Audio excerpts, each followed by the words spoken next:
என்னை தேடும் இறைவனே, உம்மை நாடி வருகிறேன். என்னை தேடும் இறைவனே, உம்மை நாடி வருகிறேன். இன்றைய தியானத்தின் தலைப்பு கர்த்தருக்குள் மகிழ்ச்சி. வாசிக்க வேண்டிய திருமறை பகுதி ஆபகுக் 3ஆம் அதிகாரம் வசனங்கள் 1 முதல் 19 வரை. கர்த்தருக்குள் மகிழ்ச்சி. நான் கர்த்தருக்குள் மகிழ்ச்சியாயிருப்பேன். ஆபகுக் 3:18. ஆபகுக் தீர்க்கதரிசி நான் கர்த்தருக்குள் மகிழ்ச்சியாயிருப்பேன், என் இரட்சிப்பின் தேவனுக்குள் களி கூறுவேன் என்று கூறி தன் தீர்க்க தரிசனத்தை முடிக்கிறார். அவர் எழுதியது தீர்க்க தரிசன சங்கீதமாகும்.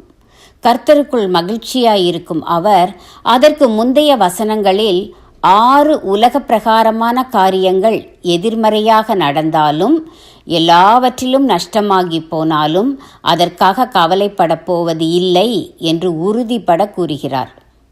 உலக பிரகாரமான காரியங்களில் மகிழ்ச்சியாய் இருப்பது என்பது எல்லாரும் அனுபவிக்கும் ஒன்று.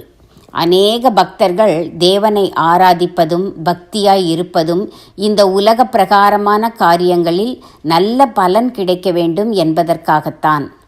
உலக பிரகாரமான காரியங்களை குறித்து மகிழ்ச்சி அடைவதில் தவறில்லை. அத்திமரம் துளிர் விடுவதை பார்ப்பது மகிழ்ச்சிதான். திராட்சை செடியில் பழம் உண்டாவது மகிழ்ச்சிதான்.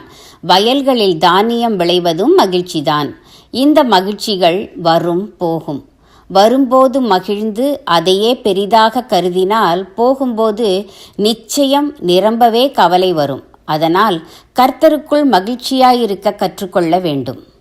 1. கர்த்தருடைய ஆலயத்திற்கு போவோம் வாருங்கள் என்று சொன்னபோது மகிழ்ச்சியாயிருந்தேன் என்று தாவீது சொல்கிறார். ஆம், ஆலயத்திற்கு போவதும் ஆராதிப்பதும் நமக்கு மகிழ்ச்சியாய் இருக்க வேண்டும். 2. நன்மை செய்வது கர்த்தருக்கு பிரியம், நமக்கும் மகிழ்ச்சி. 3. நல்ல பொருளுடைய பக்தி பாடல்களை பொருள் உணர்ந்து பாடும்போது கர்த்தருக்கு உள்ளான மகிழ்ச்சியை தரும்.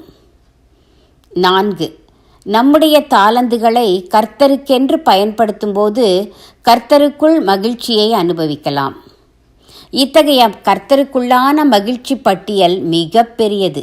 அவற்றில் நம்மால் முடிந்தவற்றை செய்தால் மகிழ்ச்சியாய் இருக்க ஆண்டவர் உதவுவார்.